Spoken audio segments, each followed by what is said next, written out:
Estou aqui já tentando olhar esse mar de perguntas aqui. Vamos ver como é que a gente vai conseguir lidar isso com pouco tempo. Bom, agora eu tenho a honra e o prazer, saindo um pouco dessa seara dos economistas, eu vou apresentar a nossa convidada que veio diretamente da África do Sul, Linda Biersticker, que é psicóloga, chefe de pesquisa na Early Learning Resource Unit na Cidade do Cabo, e é uma liderança na pesquisa do desenvolvimento na primeira infância e implementação de políticas na África do Sul voltadas para pais, famílias, professores, ONGs e oficiais de governo. E empreendeu várias consultorias para o Unicef, Unesco e Banco Mundial, além do governo sul-africano, e recentemente auditou a qualidade dos serviços de desenvolvimento da primeira infância na província do Cabo Ocidental. Trabalha auxiliando a escalabilidade de serviços e programas relacionados ao desenvolvimento da primeira infância. Na página web do simpósio, vocês encontrarão um artigo traduzido da revista publicada pela Fundação Bernard Van Leer sobre essa experiência na África do Sul. Linda, muito obrigada por ter aceito o nosso convite.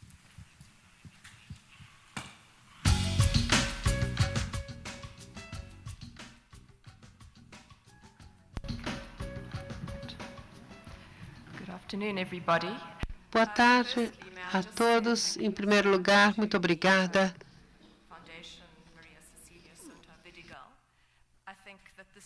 Eu acho que é um momento excelente estar aqui. Nós estamos trabalhando na África do Sul para rever as nossas políticas e eu acho que nós vamos ter muito a compartilhar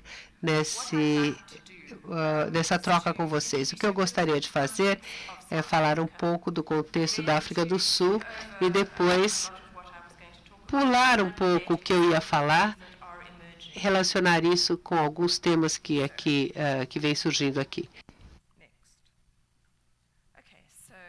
Let me just say that let's go straight to the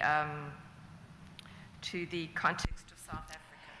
Então, contextualizando aqui, a África do Sul, somos um país muito menor, com 52 milhões de habitantes, 1,2 milhões de quilômetros de extensão territorial com relação aos níveis de pobreza. 52% da população está abaixo da linha de pobreza, 26% da população está acima da linha de pobreza alimentar, que é de 37 dólares americanos. Nós, na verdade, gastamos uma boa parte do PIB em subsídios, mas nada tão abrangente como o que é feito no Brasil. Então, vamos falar da estruturação. O governo nacional é que decreta as políticas e controla certos departamentos. Mas as 9 províncias têm uma autonomia considerável no que diz respeito à educação, saúde e bem-estar social, os gastos em bem-estar social. E, na verdade, a distribuição de programas é bastante desigual e isso é um tanto quanto problemático. Neste mapa, temos o índice que foi baseado no censo, que demonstra a privação por município. Em azul escuro, temos as áreas com piores condições de vida para as crianças na África do Sul. Correspondem também às regiões onde moravam os grupos étnicos segregados durante o apartheid, durante o período do apartheid. E ainda temos, então, esta diferenciação geográfica no que diz respeito aos serviços. Temos aqui alguns indicadores. A nossa população, como vocês estão vendo, não é tão grande como a de vocês. Temos quase 6 milhões de crianças de 0 a 4 anos, chegando a quase 1 milhão de crianças entre 5 e 6. A taxa de mortalidade infantil bastante alta, resultado, na verdade, da má administração e má condução dos casos de HIV. Também não temos um programa eficaz para evitar a transmissão de mãe para filho do HIV ainda. Esses programas estão aumentando, mas ainda temos que lidar com as consequências.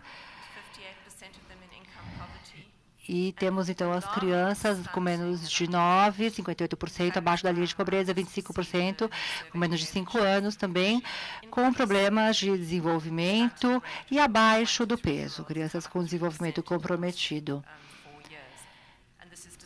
Temos aqui um número de iniciativas que prestam assistência a essas crianças, mas ainda assim há muitos casos de transmissão da mãe para os filhos de HIV e os resultados de educação no terceiro ano. Temos, na verdade, os resultados muito baixos da educação. Sistemas de avaliação, vemos que no terceiro ano apenas 52% das crianças passam os exames, os testes de alfabetização e 41% de matemática. Temos, então, também no quantil de renda, são os quantis mais altos, os que têm o melhor desempenho, os mais baixos, o pior desempenho. Eu não vou falar especificamente dos programas que... Eu gostaria de falar agora dos programas que temos de educação para a primeira infância na África do Sul. As políticas do governo vêm dando um foco cada vez maior a estes programas, de uma forma holística. Na verdade, este tem sido um tema que vem ganhando atenção no plano educacional. Temos os processos de desenvolvimento de currículo, grade curricular, etc. Infelizmente, o desenvolvimento da primeira infância muitas vezes é tratado como simplesmente educação infantil. E muitas vezes as pessoas falam de ECD em creches. E, na verdade, temos a nossa estrutura com base em serviços de 0 a 4 anos. Temos o plano integrado, Plano Nacional Integrado.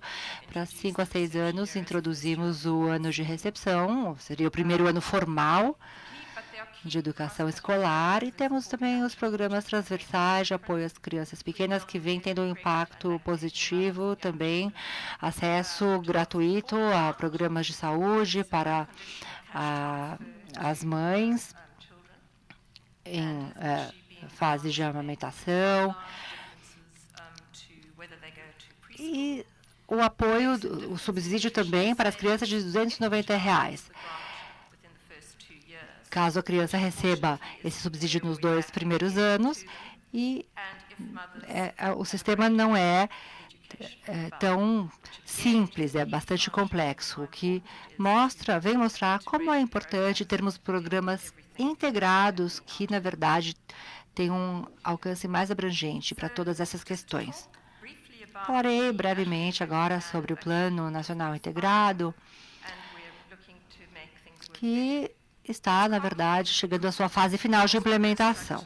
Tem a ver com uma daquelas estruturas da qual o Richard falou, traz a saúde, educação e desenvolvimento social, todas sob o mesmo guarda-chuva nos 3 níveis de governo. Temos que ter a integração nacional e também de forma transversal. É um serviço bastante abrangente, temos a saúde materna, infantil, sistemas sociais, registro de nascimento, certidão de nascimento, apoio psicossocial e também em outros departamentos tratamos de integrar os planos para ter maior eficácia.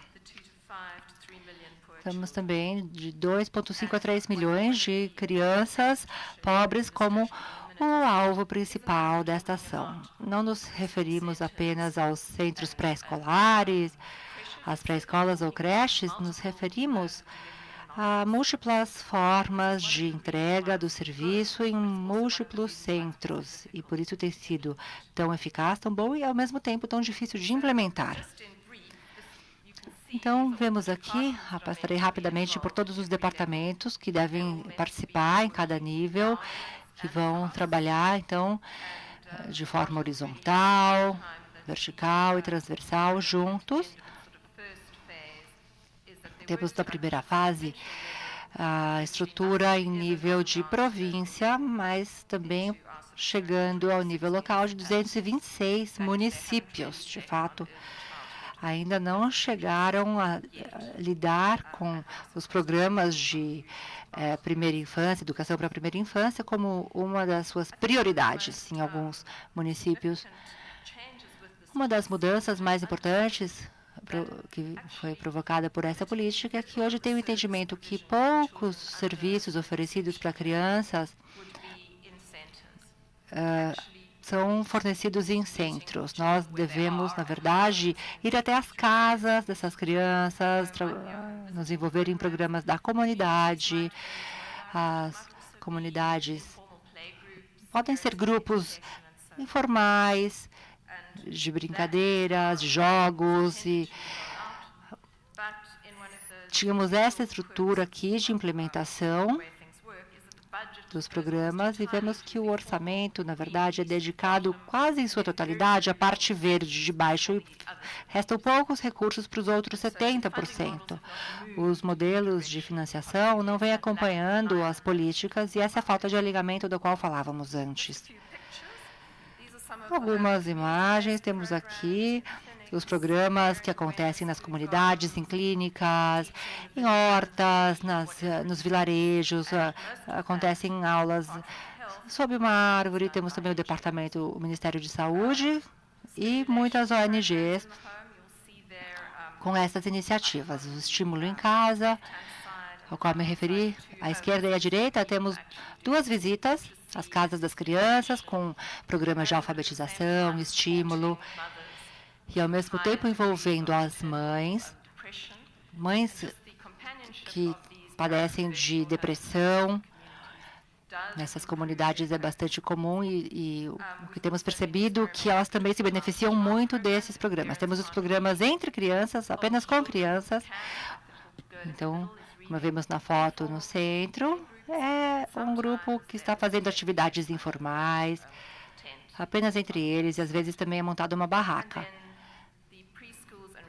para a realização dessas atividades. E nas pré-escolas temos o primeiro ano, sim, aí já numa estrutura formal, regulamentada, tem o prédio da escola, a casa, e nós mais tarde poderemos falar das regulamentações. Gostaria de falar especificamente dos desafios, mas eu queria comentar que sim, nós fizemos bastantes avanços em muitas áreas. As campanhas de imunização, 90% das crianças estão totalmente imunizadas, já com anos. Certidões de nascimento também aumentou muito esse registro oficial. Muitas vezes os pais, na verdade, teriam que ir até um cartório e, para facilitar o processo, o registro é feito no local onde a criança nasce. Temos também água potável, com acesso a 90% da população, o que não significa que chega até a casa das pessoas. Pode ser que haja uma fonte de água potável a alguns metros da casa e ela é compartilhada, então as pessoas têm que ir até esse local e as crianças geralmente estão envolvidas nessa atividade de buscar água. Tem também os subsídios de apoio infantil, com aproximadamente 90% das crianças no primeiro ano de escolarização formal. Sim, temos então várias ações, mas os registros neonatais chegam tardiamente, mas os programas de educação para a primeira infância realmente ainda não têm uma grande participação das famílias. Entendemos que há alguns problemas. 35% das crianças de 0 a 4 anos, na verdade, não são nem sequer os mais novos na família, não têm acesso a nenhum programa educacional. Temos, claro, a participação forçada no mercado de trabalho das mulheres, mas queremos, através desses programas, estimular as famílias a, sim, levarem os seus filhos mais cedo para o sistema escolar. Também veremos que enquanto uma criança no quartil mais rico tem uns 50% de probabilidade de frequentar uma escola, um centro escolar, e falamos de 3 a 4 anos. Para os mais pobres, isso cai para menos de 20%. Nas áreas rurais ou urbanas, bom, temos poucas instalações, claro, poucos prédios na zona rural, e tem também as crianças com deficiências que participam de programas, apesar de, bom, serem, em teoria, terem prioridade, de acordo com a legislação, não participam dos programas, e essa é uma falha do nosso sistema. Então, temos basicamente como desafios um sistema que precisa focar no estímulo, a qualidade não é muito boa, muito alta, principalmente para crianças com menos de 3 anos, especificamente pobre, em termos não tanto da infraestrutura ou do cuidado, do atendimento, da interação, mas sim do estímulo educativo, das atividades educacionais, a linguagem que é utilizada com as crianças. Na verdade, as crianças acabam fazendo explorações por conta própria, sem um grande estímulo. E, como eu já comentei, também altos índices de depressão materna e níveis alarmantes de crianças com desenvolvimento comprometido. O que nós temos tratado de fazer é que, sim, tivemos um impacto na relação dos pais com os filhos, mas não conseguimos mudar muito os resultados e o desempenho escolar. E um dos parâmetros usados para termos a previsibilidade do desempenho das crianças é vermos como é o desempenho delas logo do início. Nos nossos trabalhos nas comunidades, vemos que esses níveis de desenvolvimento comprometido chegam a 30%, e a nutrição é uma questão crucial nesse sentido. Agora, eu gostaria de falar rapidamente sobre a escalabilidade do primeiro ano, do ano de recepção, reception year em inglês. Então, temos nossa política para o primeiro ano de escolaridade no Ministério de Educação, que o objetivo seria ter 85% das crianças iniciando nas escolas primárias, mas tem também as escolas comunitárias. Então, tudo começou com subsídios federais, as províncias poderiam depois se preparar para fazer também parte desse sistema de subsídios. E as províncias terão que cumprir também o seu papel. Nós não atingimos a meta, deveríamos ter atingido em 2010, e depois isso passou para 2014, e ainda não conseguimos atingir a meta. Pelo que eu saiba, isso não é uma preocupação tão grande como o fato de a falta de acesso geral para a população. Isso realmente não terá um impacto na educação. A nossa preocupação atual é encontrarmos, então, uma solução para este desafio. Temos, então, a infraestrutura anterior das escolas públicas que pôde ser usada.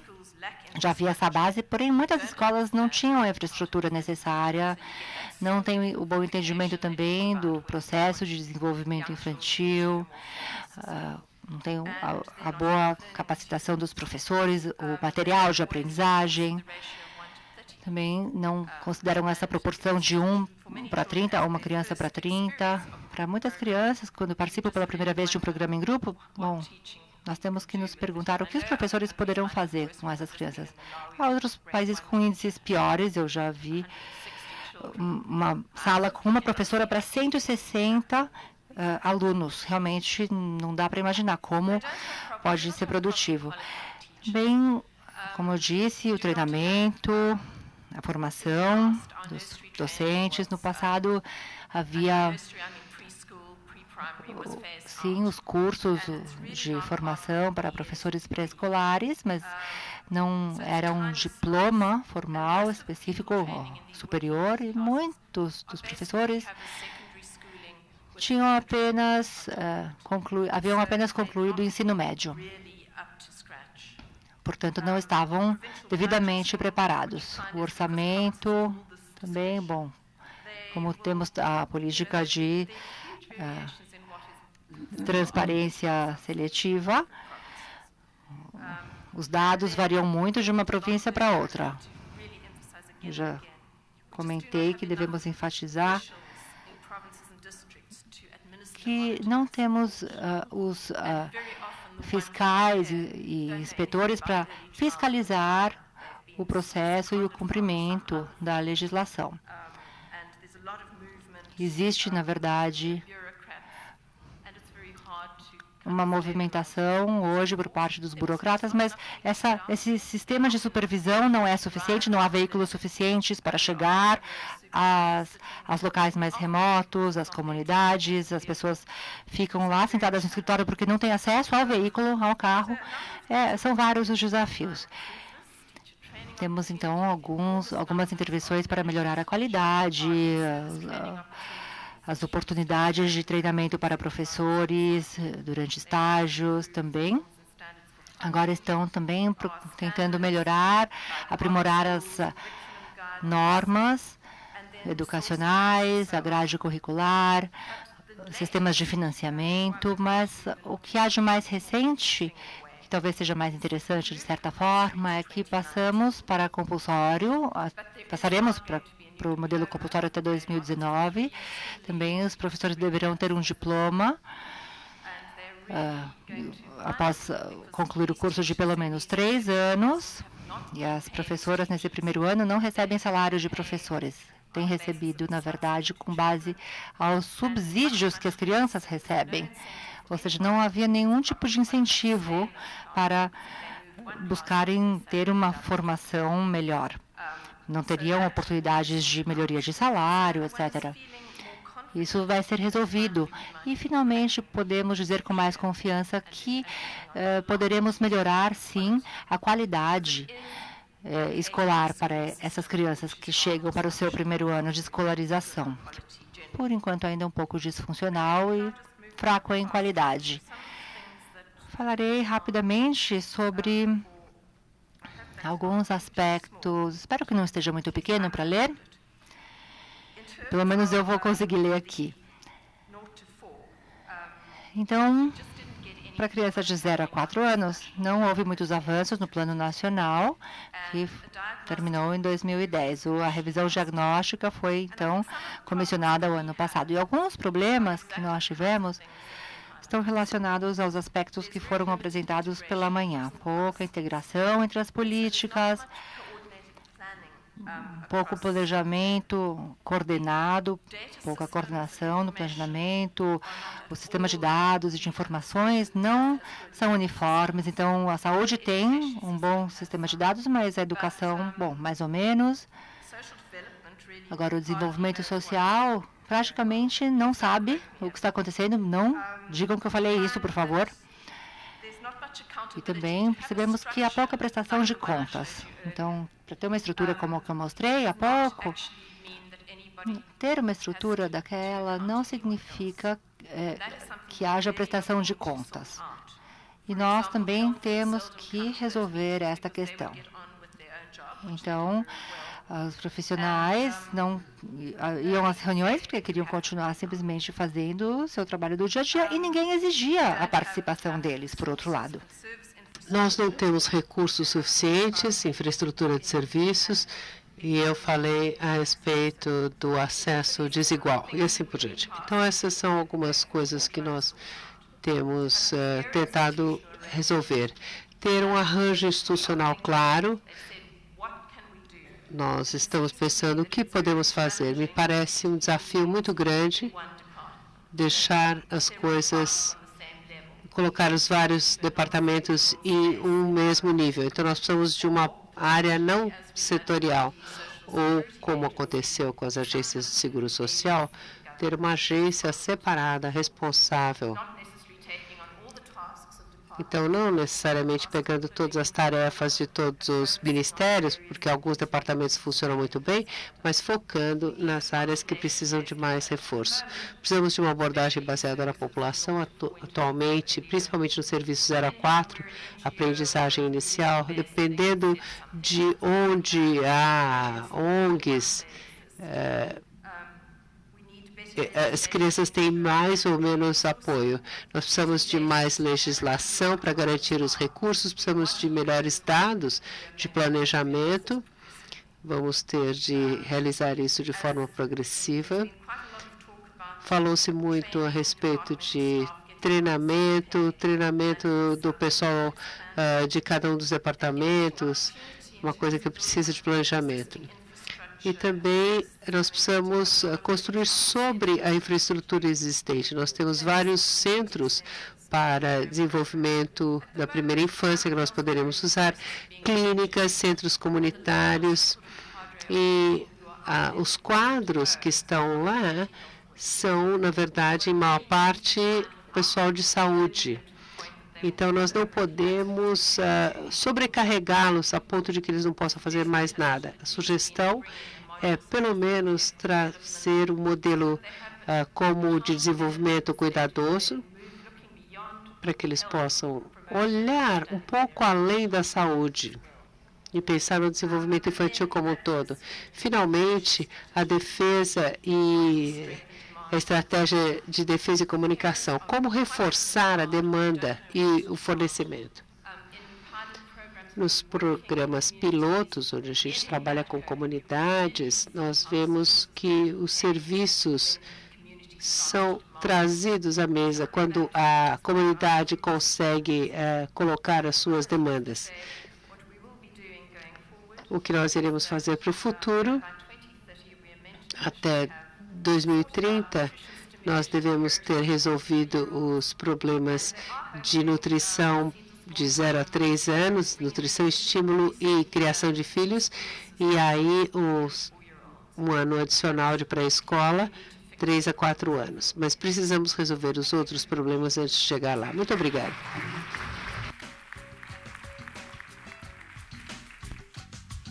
Muito obrigada, Linda.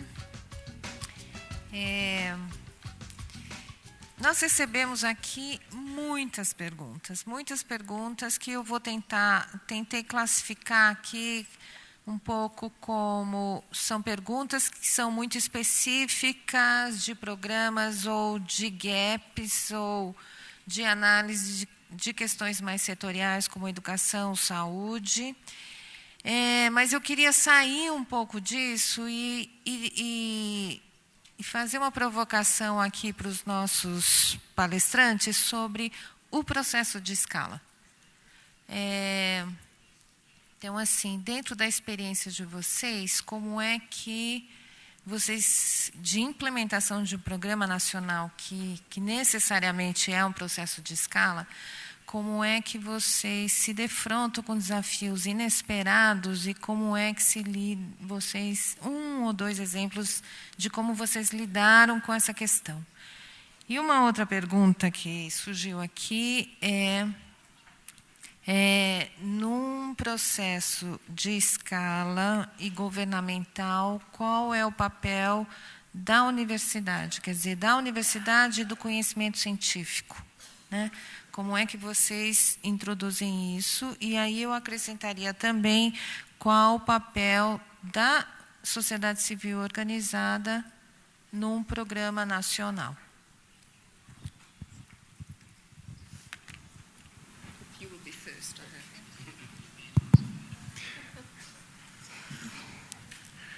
Bem, vou tentar ser o mais objetivo possível para a gente cumprir os nossos prazos. Seguindo esse roteiro, então, eu diria, começando pela questão das universidades, a importância das universidades e do conhecimento científico. Eu acho que, na nossa experiência, dentro do plano Brasil Sem Miséria, no Brasil Carinhoso, todas as estatísticas e os diagnósticos já nos mostravam que existia uma carência de política e de atuação coordenada em torno dessa parcela da população e dessa política específica, né? Vocês conhecem isso na realidade de cada um de vocês, a tradicional disputa educação, saúde, assistência, outras, disputa por fazer e, em muitos casos, disputas para não fazer. né, o jogo de empurra. Mas estava muito clara a necessidade de uma ação coordenada, direcionada para as famílias que tinham na sua composição crianças mais pobres. Então, quando a gente fez o debate dentro do governo e leva isso tanto para a fazenda, planejamento, para conseguir recursos, quanto para a decisão política, né, ministros, presidência, você ter toda uma base científica que declara a urgência e a necessidade de atuação imediata, né, de maneira que, se não for tomadas providências neste momento, você compromete todo o processo, né, todo o processo não, mas você compromete o desenvolvimento pleno dessa população que não está sendo atendida agora. Então, esse sentido de urgência, né, todos os estudos que mostravam os impactos de uma intervenção qualificada nesse momento nos deram todos os argumentos que nós precisávamos naquele momento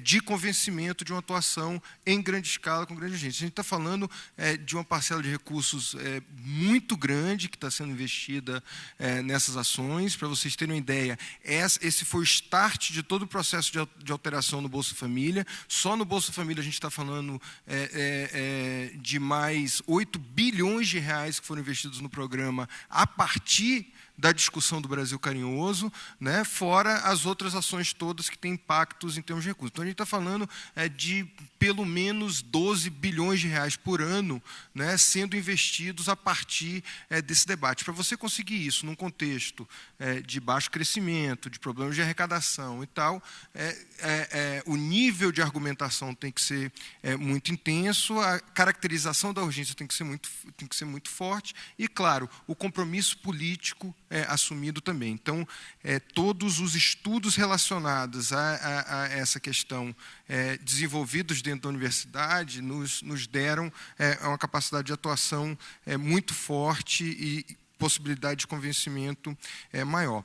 Em termos de dificuldade que nós nos encontramos, eu não sei se isso é uma especificidade do Brasil, mas eu não posso deixar de falar aqui, a gente construiu políticas, né, a gente tem compromissos com políticas universais, a partir de uma determinação constitucional, mas a gente construiu estruturas específicas para cada uma dessas políticas, inclusive no que se refere ao orçamento. Então, nós temos o orçamento da saúde, nós temos o orçamento da educação, nós temos o orçamento da assistência e temos outros orçamentos. E cada um com as suas limitações em termos de investimento. Para vocês terem uma ideia, a grande demanda dos gestores de educação, quando a gente começou a discutir recursos adicionais para os municípios investirem em creche, era que o recurso não fosse da educação. Por que não fosse da educação? Porque você tem limites para a aplicação do recurso da educação. O recurso da educação não pode, por exemplo, comprar um item supérfluo numa creche como fralda, né? Brinquedo, remédio para piolho. Né? São exemplos que os gestores nos traziam que o recurso da educação não permitia nada. Então, o recurso é transferido para a educação, mas fora dos limites que nós mesmos nos estabelecemos. E agora, cada vez mais, a gente está falando da necessidade de integração de políticas. Então, a gente vai ter que enfrentar também a integração dos fundos, como que esses recursos podem ser compatibilizados e compartilhados, né, dentro de uma ação mais integrada. Isso é um tema, né, só por si já dá uma discussão boa.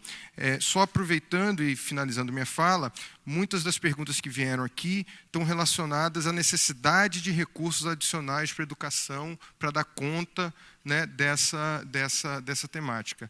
Nós concordamos com isso, o desafio educacional no Brasil exige mais recursos e, por isso, o compromisso, né, que o governo tem assumido e agora recentemente aprovado no Congresso, que os recursos adicionais que o país terá por conta da exploração do pré-sal, então os royalties do petróleo e o fundo social que está sendo feito a partir disso, a proposta do governo é que fosse integralmente aplicado na educação.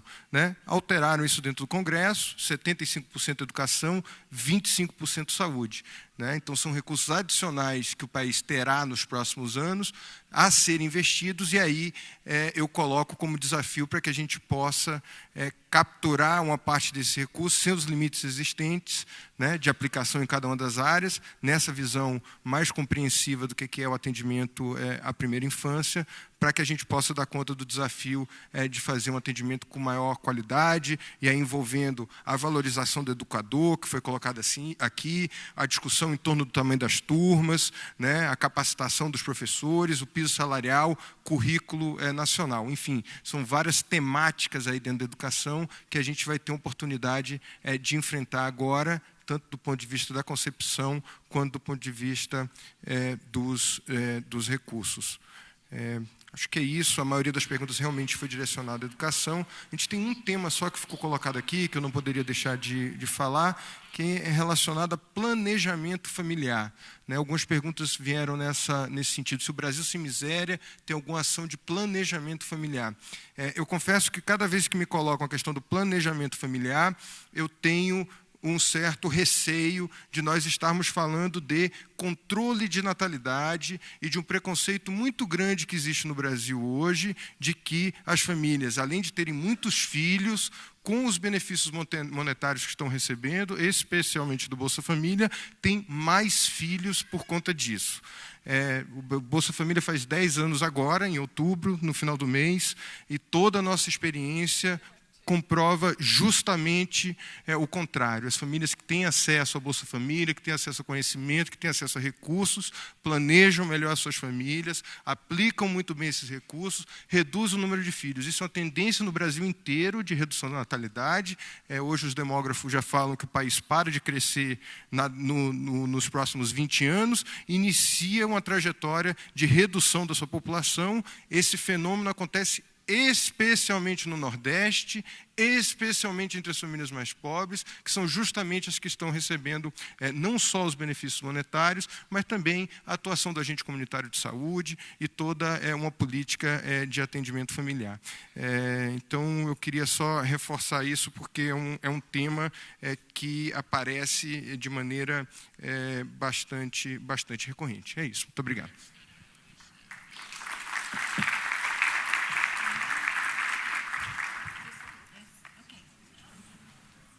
Yeah, it is. I'll start with the universities as well. We don't have much of a university role. Vou começar pelas universidades também. Nós não temos um papel das universidades em termos de educação da primeira infância, é mais para a saúde. E, certamente, o desenvolvimento da primeira infância e a ciência tem mostrado para o governo que nós precisamos disso, mais do que qualquer outro argumento de direitos humanos que nós ouvíamos antes. Quando nós mostramos os dados científicos, eles começam a ver, bom, realmente não podemos esperar, precisamos fazer alguma coisa rapidamente. Então, esses dados têm sido bons e nós temos desenvolvendo essas disciplinas. Tem uma associação para o desenvolvimento infantil na África do Sul. A sociedade civil tem um papel muito importante e tinha um papel muito grande antes da queda do apartheid. E depois nós tivemos um retrocesso. Não temos hoje organizações muito importantes. Muito do trabalho é feito por ONGs. Os pais precisam ser reforçados para que eles possam ser essa voz das bases a ser ouvida. Nós ainda não estamos organizados o suficiente, precisamos fazer alguma coisa rapidamente nesse sentido. Existem alguns desafios, eu não diria que eles foram inesperados, mas a dificuldade de se trabalhar com sistemas existentes e tentar escalar qualquer projeto. Eu estive envolvida no nível provincial. Algumas províncias são muito difíceis de se trabalhar, porque os seus sistemas já estão sobrecarregados. As pessoas já têm trabalho demais. A integração vertical, nacional, províncias, municipal, é problemática, porque, em geral, no nível local, os fundos para o desenvolvimento infantil acabam sendo gastos em outras áreas. Então, isso é um desafio.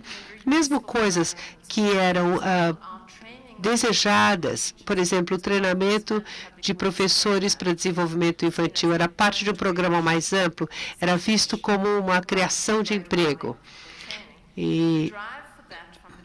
Mas o grande impulsionador do Departamento de Trabalho eram números.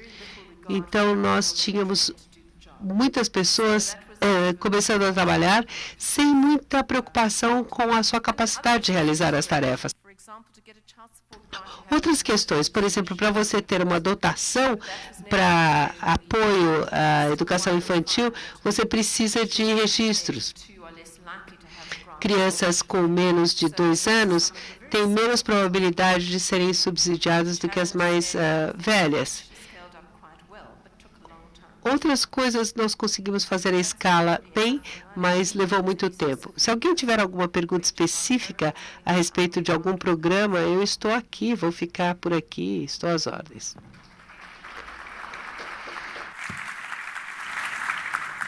Eu terminei esquecendo de falar do papel da sociedade civil, que foi uma das provocações, e não poderia deixar de fazê-lo.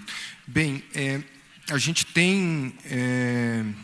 dentro do plano, eu confesso que a gente tem tido dificuldades no processo de envolvimento da sociedade civil no que se refere à execução de políticas. Né? Se, por um lado, a gente tem aproveitado e feito um debate e um diálogo muito forte no processo de formulação e de avaliação e de qualificação das ações do governo federal, do ponto de vista de execução, a gente passa por um momento muito difícil de relação governo e sociedade civil. Né? Então, várias políticas que foram implementadas durante os anos 90 e no início dos anos 2000 tinham na sociedade civil a sua base de execução, organizações não governamentais. E aí, o que eu estou falando? Qualificação profissional é um dos exemplos, várias ações na área de saúde, muitas ações na área de educação. E a gente teve, primeiro, um processo de questionamento judicial em relação a isso. Terceirização irregular, falta de capacidade técnica de algumas instituições e tal. Depois, a gente teve um processo de transformar isso, em muitos casos, num processo que virou caso de polícia. Então, a gente tem... E, em muitos casos, quando a gente vai ver os problemas que são relatados, tanto pelos órgãos de controle, quanto pela própria atividade da Polícia Federal, em muitos casos o que a gente percebe são carências e impossibilidade de execução, ou seja, responsabilidades que foram assumidas por instituições que não tinham condições de fazê-lo. Né? Muito mais do que grandes esquemas de transferência de recurso público, de desvio de recurso público. Não quer dizer que não aconteçam, mas o que eu quero dizer é que o processo de relação governo, Estado, sociedade, para a execução de políticas, no Brasil, ainda tem dificuldades muito grandes de ser relacionadas.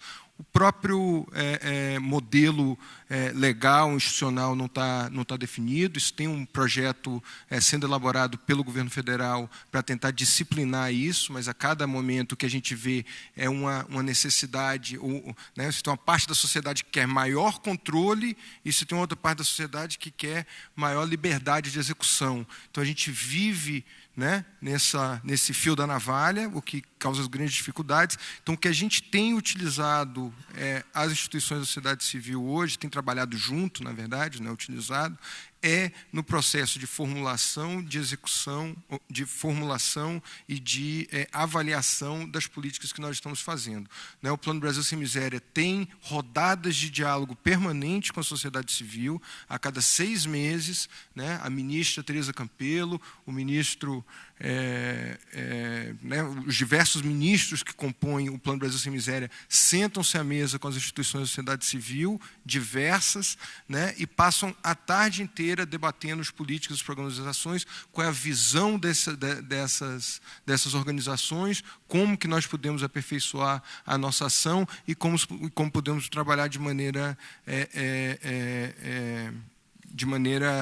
parceira. Agora, confesso que eu vejo, num momento, a dificuldade muito grande nessa relação que existia de repasse de recursos federais para organizações não governamentais executarem as suas políticas. Né? Os programas que se basearam nesse modelo, convênio, que a gente chama aqui no Brasil, né, normalmente não aconteceram. Tiveram problemas mais à frente e não conseguiram alcançar a escala e a qualidade na velocidade que nós gostaríamos de fazer. Não quer dizer que nós não reconhecemos essa como uma forma de execução, mas do ponto de vista jurídico, institucional, hoje no Brasil a gente tem muita dificuldade para agir dessa forma. Obrigada, Tiago. Ou que existem outras formas de relacionamento também, né? De se criar outras colaborações mútuas, né? Eu gostaria de fazer uma última pergunta aqui, que se refere a que as evidências científicas já demonstraram a importância do investimento, da estimulação adequada nos primeiros anos de vida. Os dados que você traz também, Tiago, e que Linda também traz, falam de que a grande maioria das crianças ela está na família, ela não está nas creches, ela é atendida eventualmente nos serviços de saúde. Se existe uma previsão da parte, tanto lá do Programa Nacional da África do Sul, quanto no Brasil Carinhoso, uma previsão de estruturar ações para ampliar as competências familiares de cuidado infantil e para as gestantes, para as famílias do Bolsa Família. E se sim, ou da Bolsa Família, ou do Programa Nacional da África do Sul.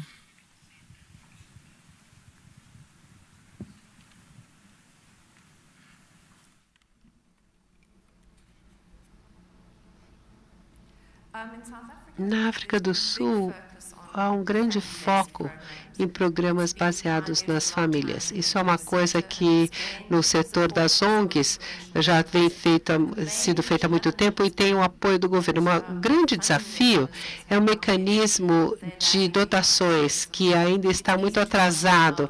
É mais fácil dar dotação para uma criança que está num centro ou em algum programa. Nós temos vários programas de alfabetização, programas de visitantes, programas de mães e crianças. E nós temos mostrado como isso muda as práticas de criação de filhos, como as pessoas se tornam mais responsáveis, aceitam melhor, são mais estimuladoras de atividades. E, claro, isso precisa ter escala. Existem aspectos práticos difíceis, é mais fácil, é mais custo-eficiente ter as pessoas em um grupo do que visitá-las em casa. Mas essas pessoas que vivem em áreas remotas ou que são muito pobres não vêm aos grupos. Então, nós precisamos chegar até eles de alguma maneira. Então, a gente vem discutindo isso, quer dizer, quanto podemos fazer, até que ponto podemos nos dar ao luxo de ter pessoas visitando as casas. São discussões muito interessantes que estão sendo vistas e eu gostaria de saber como vocês lidam com isso por aqui.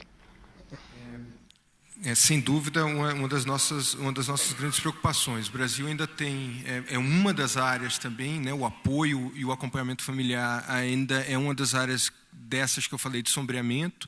Né, a gente tem experiências interessantes de escala, né, tanto na saúde, com os agentes comunitários de saúde, quanto na assistência com o programa de apoio integral à família, né, toda o PAIF, né, mas que funciona de maneira totalmente desequilibrada Brasil afora. Né? Então, a gente tem estruturas de assistência muito bem organizadas nos municípios, que fazem visitação familiar, fazem reuniões comunitárias em termos de organização, que trabalham numa perspectiva mais proativa, e nós temos estruturas de assistência que são totalmente encapsuladas dentro do CRAS, esperam a chegada das famílias e a procura pelo serviço da assistência social. Né? Então, esse é um dos grandes desafios hoje. A assistência tem se estruturado e se rediscutido para trabalhar de uma maneira mais proativa, para sair de dentro do escaninho, né? Para trabalhar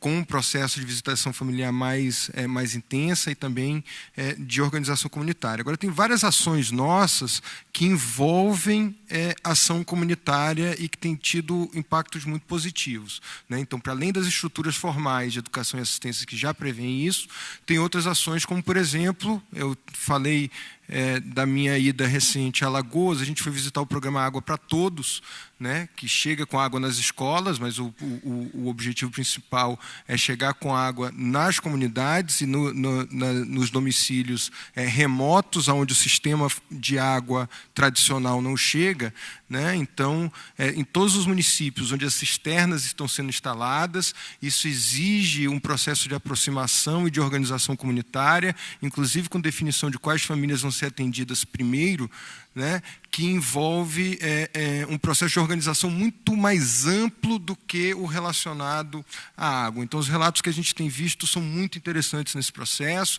Isso aconteceu também no período de expansão do Luz para Todos, e agora a gente repete isso com água. Também nas nossas ações de inclusão produtiva rural, onde a gente trabalha numa perspectiva também de trabalho comunitário mais amplo, organizando agricultores familiares, seja no formato de cooperativa, seja em associações produtivas, a gente também tem visto efeitos muito importantes desse processo de organização dentro das famílias, né? Ainda pouco acompanhado e estimulado da forma que gostaríamos. Mas eu acho que tem um aspecto interessante de, em lugares em que a gente não chega com as políticas tradicionais de saúde e de assistência técnica, ou de saúde e de assistência social, a gente tem outros mecanismos de chegada e de organização da sociedade civil, de organização das famílias e de troca de experiências, e aí eu reforço um aspecto que vem sendo muito discutido dentro das avaliações do Bolsa Família, né, o fato das mulheres, a partir do Bolsa Família, né, terem uma renda permanente, mensal, né, que pode ser aplicada, e normalmente pelas nossas avaliações, a partir das definições da mulher. Isso tem gerado um processo de empoderamento que é muito importante das mulheres, principalmente nas áreas rurais, né, e de rediscussão das suas funções, das suas atividades, da sua vida, né, da sua postura dentro da família. Então, isso tem gerado também efeitos muito interessantes, né, em termos de mudança na perspectiva de atuação e da posição da mulher dentro da família brasileira, né? Tem um livro recente da Valquíria Reis, que faz uma avaliação qualitativa desse processo, que traz depoimentos que são bastante impactantes, né, do que significa, pela primeira vez, né, uma mulher no semiárido nordestino. E ela fez a avaliação dela no semiárido nordestino, mas eu tenho certeza que não é uma característica só de lá, mas a mulher passar a ter uma renda permanente, onde ela tem o controle e a possibilidade de aplicação daquele recurso. E as avaliações mostram também que o recurso é muito bem aplicado, tá? Seja em termos de alimentação das famílias, seja em material escolar, seja em equipamentos para o domicílio ou roupa para as crianças. Então, isso também, depois de 10 anos do Bolsa Família, é um outro mito que a gente precisa destacar. As famílias, com liberdade de utilização do recurso, utilizam o recurso muito bem e provavelmente muito melhor do que se fossem direcionadas para aplicar o recurso dessa ou daquela maneira, como em alguns momentos se pensou. Bom, infelizmente a gente vai ter que parar, porque nós já estamos com meia hora de atraso, mas eu queria agradecer imensamente, Tiago. Você viu que o programa não só tem esses desafios aí da escala, mas desperta aí muita curiosidade, muitas paixões aqui, pelo número de perguntas. Muito obrigada. Linda também, por apresentar esse seu trabalho, também desafiador aí da escala na África do Sul. Muito obrigada. Nós agradecemos ao senhor Tiago Falcão, à senhora Linda e também à senhora Eli Harazawa. Pedimos que retornem aos seus lugares. Agora, atenção, em virtude da nossa grade programática estar um pouco apertada, nós temos exatamente 1 hora de almoço e reiniciaremos as nossas atividades impreterivelmente às 14 horas. Por isso, nós contamos com a pontualidade de todos. Informações sobre restaurantes mais próximos e outros serviços podem ser encontradas no caderno ou pelo aplicativo. Tenham todos um bom apetite e até já.